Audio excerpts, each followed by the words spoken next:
Selamat siang pemirsa, saya Irwan Saragih kembali hadir menemani Anda dalam Sumut hari ini siang. Siang ini kami telah merangkum sejumlah informasi terkini di antaranya. Korupsi 2,4 miliar jaksa periksa puluhan kepala sekolah di tebing tinggi. Pencabutan nomor urut paslon kepala daerah Simalungun. Ratusan buruh kembali demo tolak Omnibus Law di Medan. Selain cuplikan berita tadi, kami juga akan menghadirkan beragam informasi lainnya. Pemirsa, kita jelang Sumut hari ini siang selengkapnya.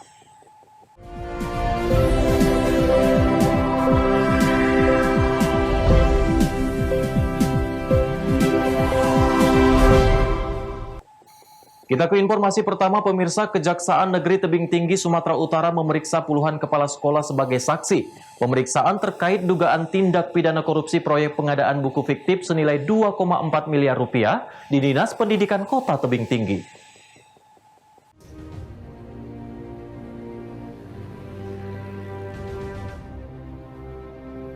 Pemeriksaan para kepala sekolah dilakukan di Aula Kantor Kejaksaan Negeri Tebing Tinggi.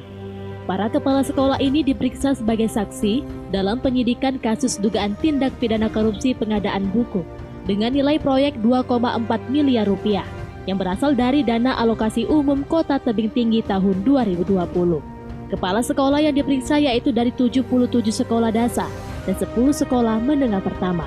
Sebelumnya, Kejaksaan Negeri Tebing Tinggi telah menetapkan 3 orang pejabat di Dinas Pendidikan Kota Tebing Tinggi sebagai tersangka, yaitu Kepala Dinas Pendidikan Kota Tebing Tinggi berinisial PS, Kepala Bidang Pendidikan Dasar Dinas Pendidikan Kota Tebing Tinggi berinisial EE, dan pejabat pelaksana teknis kegiatan berinisial MP. Kemarin sudah kita tetapkan tersangka pada hari Kamis minggu lalu, dan hari Senin kemarin kita lakukan pemeriksaan sebagai tersangka, hari Senin dan Selasa. Hari ini sampai 2 minggu berikutnya akan kita periksa saksi. Sudah berapa banyak saksi yang diperiksa? Saksi baru kepala sekolah kita panggil untuk mencari kebenaran apakah buku tersebut sudah diterima atau belum di sekolah-sekolah. Total ada berapa sekolah yang dipasang? Ada sekitar 87 sekolah. SD dan SMP? Iya, 77 SD, 10 SMP.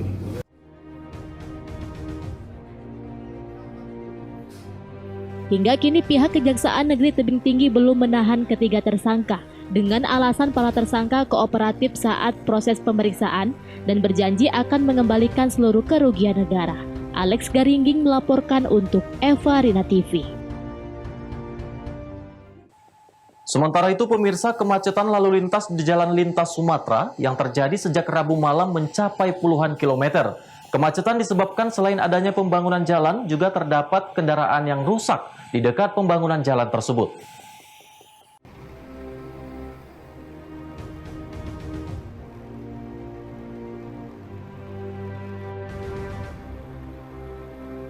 Kemacetan mencapai puluhan kilometer dan mengakibatkan pengendara rela menunggu hingga belasan jam.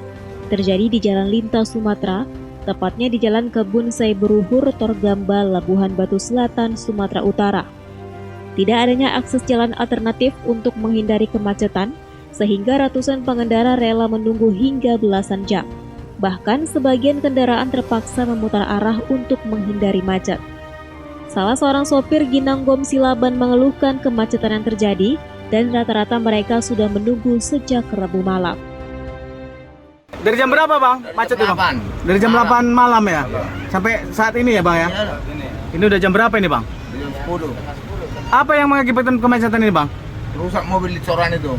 Oh, Ada coran jalan ini pas patah as mobil truk, jadi nggak bisa lewat. oh, jadi udah berapa jam di sini bang ya? Udah berapa jam? Udah 1 hari ini. Terlihat petugas Satlantas mencoba mengurai kemacetan dengan pola buka tutup jalan. Namun kemacetan belum dapat teratasi, apalagi kendaraan yang melintas didominasi kendaraan berukuran besar. Ucok Sitorus melaporkan untuk Eva Rina TV.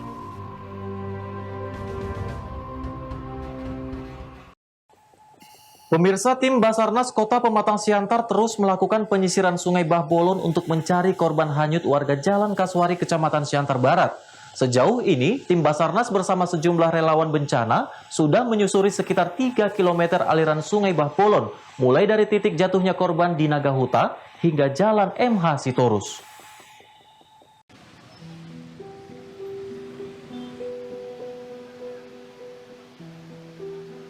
Kamis 24 September 2020 merupakan hari ketiga pencarian korban S 50 tahun yang hanyut di aliran Sungai Bahbolon, Nagahuta, Kecamatan Siantar, Sitalasari. Dalam proses pencarian korban, tim Basarnas Kota Pematang Siantar menurunkan 2 tim sekaligus dengan menggunakan perahu karet dan mesin pemotong kayu. Meski segala upaya sudah dilakukan, namun sampai saat ini korban belum berhasil ditemukan.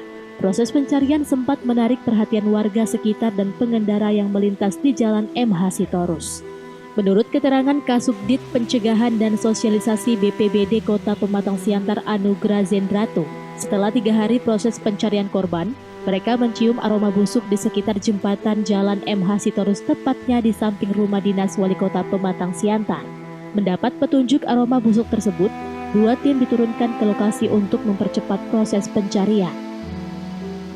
Jadi kita melakukan pencarian hari ketiga ini atas warga Jalan Kasuari,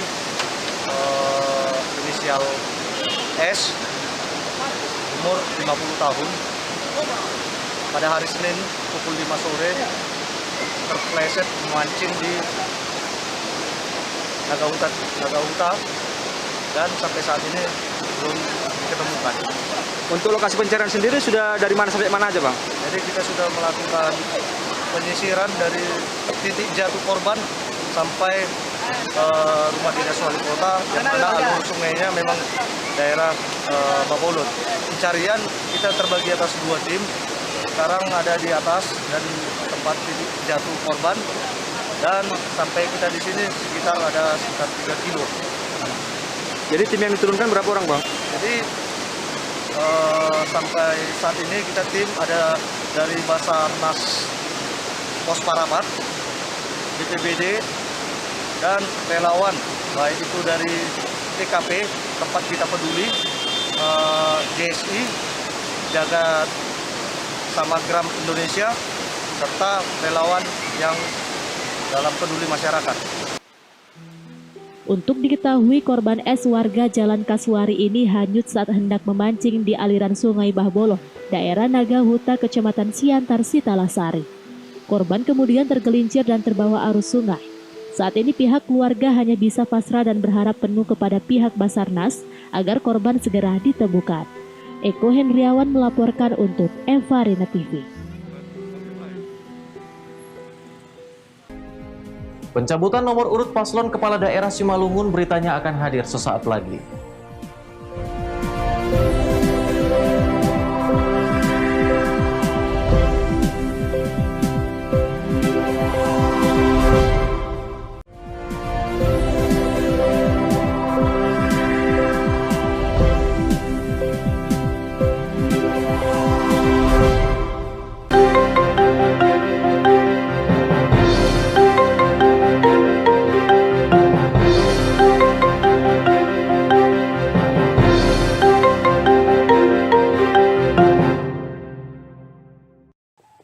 Terima kasih Anda masih bersama kami. Pemirsa, Komisi Pemilihan Umum Daerah Kabupaten Simalungun, Sumatera Utara melakukan pengundian dan penetapan nomor urut untuk pasangan calon Bupati dan Wakil Bupati Simalungun periode 2021 hingga 2024. Pilkada tahun ini diikuti 4 pasangan calon yang bertanding merebut kursi nomor 1 di Kabupaten Simalungun.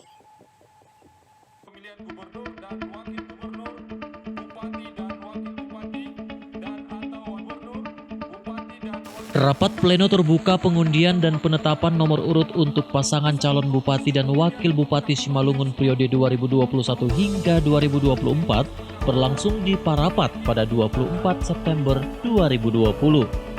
Rapat tersebut dihadiri 4 pasangan calon Bupati dan Wakil Bupati Simalungun yang sebelumnya telah ditetapkan oleh KPUD pada Rabu kemarin.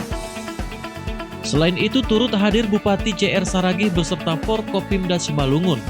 Hasil proses pengundian tersebut, pasangan Radiapo Hasiolan Sinaga dan Zoni Waldi mendapat nomor urut 1. Pasangan Muhajidin Nur Hasim dan Tumpak Siregar mendapat nomor urut 2. Sementara itu pasangan Wagner Damanik dan Abidin Syah mendapat nomor urut 3. Dan terakhir, pasangan Anton Ahmad Saragih dan Rospita Sitorus mendapat nomor urut 4. Bagi keempat pasangan calon, nomor urut yang didapat memiliki filosofi tersendiri. Nomor urut ini nantinya akan menjadi daftar susunan calon bupati dan wakil bupati, sekaligus sebagai sarana untuk melakukan sosialisasi kepada masyarakat serta calon pemilih mereka, dan dasar untuk mencetak surat suara pada pemungutan suara pada Desember mendatang. Dalam hal ini, Bupati Simalungun JR Saragih mengajak keempat pasangan calon untuk tetap kondusif di Simalungun, sehingga momen ini dapat mempererat tali persaudaraan bagi sesama, serta Simalungun tetap menjadi tanah Habonaron Dobona.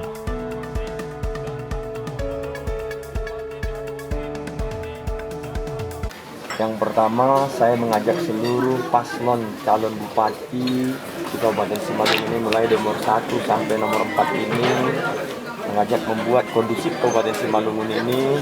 Mari kita jaga kekeluargaan, mari kita jaga saling menghormati, tidak membeda-bedakan suku, tidak membeda-bedakan agama. Jadikanlah pemilu ini menambah tali persaudaraan. Begitu. Dan jadikanlah juga Kabupaten Simalungun ini tetap menjadi tanah Habonaron Dobona. Itulah saya ajak seluruh para calon-calon ini. Mungkin ada himbauan sedikit Pak kepada masyarakat Pak tentunya. Himbauan saya kepada masyarakat, jangan mau terpancing, jangan mau memecah belah, pilihlah yang terbaik dan doakan dulu. Pasti masyarakat mendapatkan pemimpin yang lebih baik lagi dari saya. Setelah rapat pleno, keempat pasangan calon juga melakukan deklarasi untuk pemilihan Bupati dan Wakil Bupati Simalungun 2020 yang berintegritas, aman, damai, dan sehat. Dosi Simarmata melaporkan untuk Evarina TV. Kita ke informasi lainnya, pemirsa. Komisi Pemilihan Umum Tanjung Balai menggelar rapat pleno terbuka pencabutan nomor urut pasangan Wali Kota Tanjung Balai dan Wakil Wali Kota Tanjung Balai, Sumatera Utara.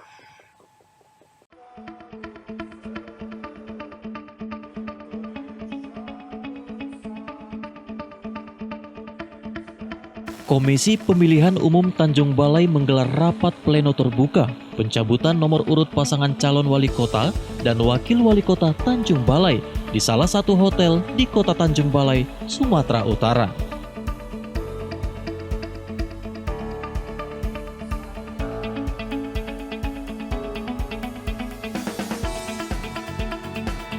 Terdapat 3 pasangan calon wali kota dan wakil wali kota Tanjung Balai.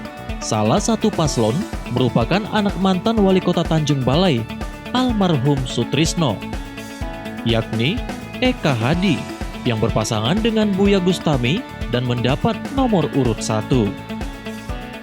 Gimana perasaannya dapat nomor urut 1 ini Bang? Ya, bagi kami berdua, kalau nomor urut itu bukan suatu hal yang sakral juga. Tapi kami punya niat yang satu untuk bagaimana Tanjung Balai ini bisa berubah dan lebih baik lagi ke depan untuk mengusung perubahannya. Perubahan Tanjung Balai ini yang mungkin saat ini kita rasakan seperti apa Tanjung Balai ini. Jadi hanya itu. Jadi bukan nomor itu sebagai hal yang sakral ya. Langkah-langkah kita akan terus memperkuat tim yang ada untuk terus menyampaikan visi dan misi kita berdua tentang pembangunan Kota Tanjung Balai ini. Karena banyak juga program-program yang di tahun 2010 itu yang sebenarnya sangat bermanfaat bagi kita, yang belum bisa dilanjutkan pemimpin sebelumnya.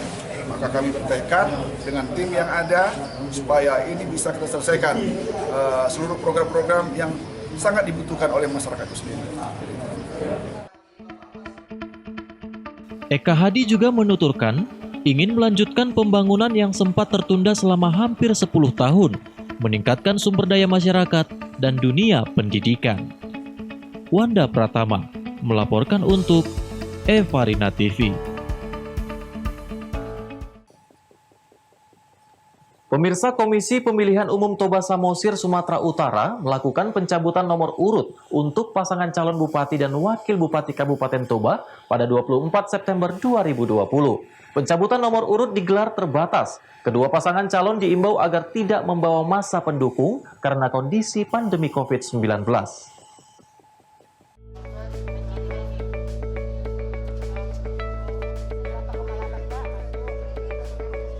Kedua pasangan calon terlihat hanya didampingi oleh partai pengusung dan para tim pemenangan. Suasana juga terlihat tenang dan tidak ada riak keributan sama sekali. KPU Toba Samosir selaku penyelenggara lebih dulu melakukan pencabutan nomor undian. Calon wakil bupati dari kedua pasangan diminta mencabut nomor dari dalam toples kaca transparan. Bagi pasangan yang mendapat angka paling kecil, maka pasangan tersebut yang berhak mengambil nomor urut terlebih dahulu. Dari hasil pencabutan nomor urut, pasangan Poltak Sitorus dan Tony Simanjuntak mendapat nomor urut 1. Sementara pasangan Darwin Siagian dan Hulman Sitorus akhirnya mendapat nomor urut 2. Para komisioner KPU kemudian menetapkan nomor tersebut menjadi nomor urut pasangan calon yang akan digunakan oleh paslon selama masa kampanye, juga untuk surat suara. Pengambilan nomor dan kita dapat nomor 1. Hal ini bagi kita sangat penting karena nomor 1 itu punya makna selalu yang terbaik, ya. Dan kita yakin ini nomor kemenangan kita. Artinya ini sudah dikasih kita BB 1 ini. Jadi kalau nomor urut itu kan sebenarnya itu adalah, kalau menurut saya itu anugerah. Karena slogan saya selama ini sudah kita sampaikan 2 periode. Kebetulan tadi pas kita cabut dapat nomor 2. Dari itu kita yakin dan percaya bahwa kita juga bisa melanjutkan untuk periode kedua. Horas! Usai pencabutan nomor, KPU dan pasangan calon juga menandatangani surat fakta integritas Pilkada Damai. Alex Cetro Siagian melaporkan untuk Evarina TV. Pemirsa, Sumut hari ini akan kembali dengan informasi menarik lainnya. Tetaplah bersama kami.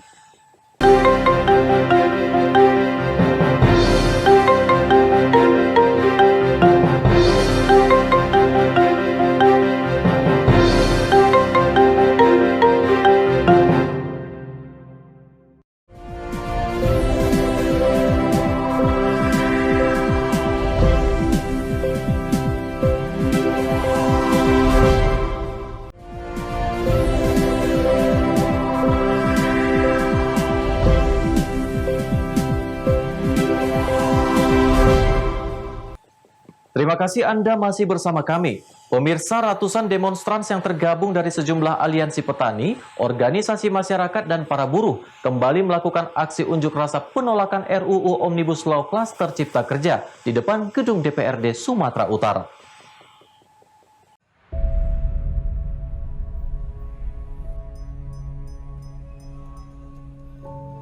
Dengan berjalan kaki membawa spanduk, ratusan demonstran yang tergabung dari sejumlah aliansi petani, organisasi masyarakat, dan para buruh melakukan aksi demonstrasi penolakan terhadap rancangan Undang-Undang Omnibus Law Klaster Cipta Kerja di depan gedung DPRD Sumatera Utara.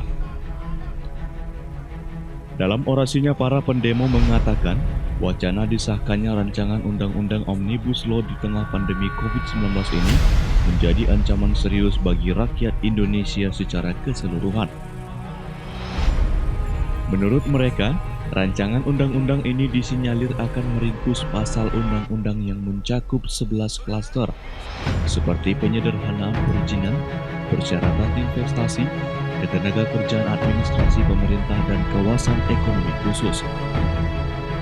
Selain itu, mereka menolak Omnibus Law Cipta Kerja karena memungkinkan pekerja hanya berstatus tenaga kontrak ataupun outsourcing selamanya. Ini menjadi bagian dari pengebirian hak-hak buruh. Untuk itu, mereka mendesak Presiden Jokowi untuk mencopot Menteri Tenaga Kerja. Aksi kita hari ini apa, Bang? Tuntutan kita aksi hari ini adalah, ini kawan-kawan aksi kan dari Akbar Sumut, Bang.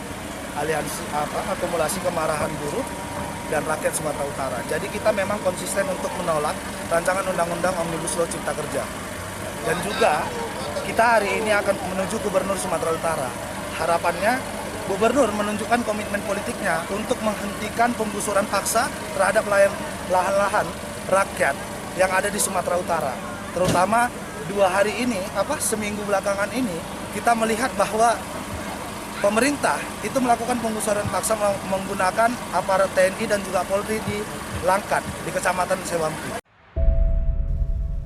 Massa buruh juga mengancam jika tuntutan mereka tak segera dipenuhi, mereka akan berunjuk rasa tiap minggu di depan gedung Dewan maupun di depan kantor Gubernur Sumatera Utara. Wahyu Pratama melaporkan untuk Eva Rina TV.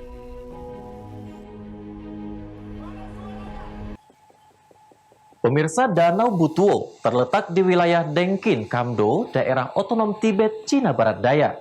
Danau ini terdiri dari 2 danau alpen dengan ketinggian sekitar 4.600 meter. Air di kedua danau tersebut berasal dari gletser di sejumlah puncak bersalju di dekatnya, membuat area di sekitar danau tersebut menjadi padang rumput hijau yang luas.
Informasi tadi sekaligus mengakhiri pertemuan kita dalam Sumut hari ini siang. Saya Irwan Saragih, mewakili kerabat kerja yang bertugas, pamit undur diri dari hadapan Anda. Terima kasih atas kebersamaannya dan sampai jumpa.